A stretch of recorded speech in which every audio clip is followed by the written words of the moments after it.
and she pushed off the counter, going to see what had Daryl so animated. Gorgeous, I tell you. He was absolutely gorgeous. Daryl spun around, smiling brilliantly at Gina. Yes, I'm in love. Again? She asked dryly. He put one hand on his hip, dramatically arching it in her direction as he looked down his nose at her. At least one of us is not afraid of love, he said. She ignored his comment as she went back to her desk. You better be careful, Daryl. This city is not that large. You're going to run out of boys to date pretty soon. She picked up the car ad and handed it to him. Do something with this, will you? Used car dealership? How boring. Pre-owned, she corrected. Oh, yes, that makes all the difference. He shoved the day's stack of mail at her. Your turn to sort. She waved the mail at Tracy. Isn't it your turn? Tracy held out her hand. Give it here. I swear you two act like it's a chore to sort the mail. Either it's a bill or a check, or it's junk. She pulled out a bright green envelope and held it up. This is addressed to you. Even though Gina lived in the apartment above their office space, she rarely got mail. She was strictly online and paperless. She took the green envelope and stared at it, the return address bringing in a flood of memories. She turned it over in her hands, then nervously tucked her dark hair behind her ears before breaking the seal. Chapter 2. 24 years earlier. Gina dribbled the basketball blindly, her eyes never leaving the cheerleaders as they practiced on the other side of the gym. She pretended to eye them all, but it was only Ashleigh Pence who held her interest. Yo, Gina, gonna pass the ball or what? Embarrassed, she turned, firing a one-handed bullet at Lakita, nearly knocking her down from the force. I'm going to pass the ball, of course, she said as she jogged past her. The whistle blew and she stopped dead in her tracks, waiting for Coach Beam to yell at her. Gina, I don't care if you're our top scorer. You sit your butt on the bench the rest of practice. I won't have showboating.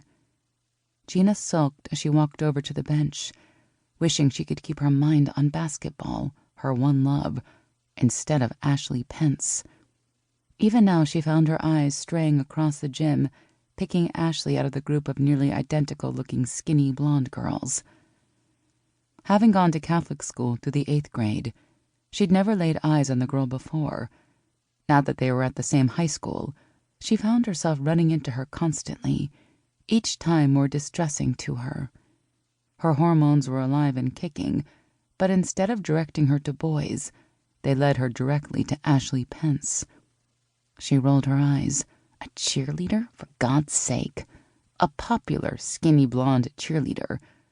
And Gina was all legs and arms, having grown 5 inches over the summer, all the while working on her basketball skills, knowing a scholarship was the only way she'd get to a university. Her folks had told her if she didn't get a scholarship, she'd be going to a community college instead. So with hormones raging, she avoided the boys, most shorter than her anyway, and she avoided the popular girls, already knowing at this young age where her preference was. She tried to fade into the background as much as possible, never wanting anyone to know her secret. However, making the varsity team as a freshman wasn't exactly the way to avoid notice. But making the varsity team had its perks.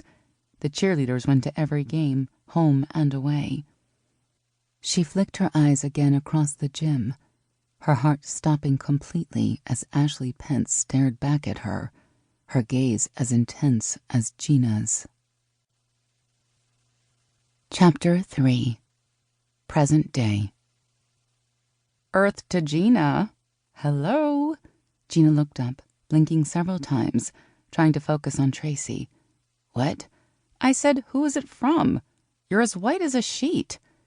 Gina turned away, dropping the envelope and accompanying invitation on her desk. It just took me back is all. 20-year high school reunion, she said.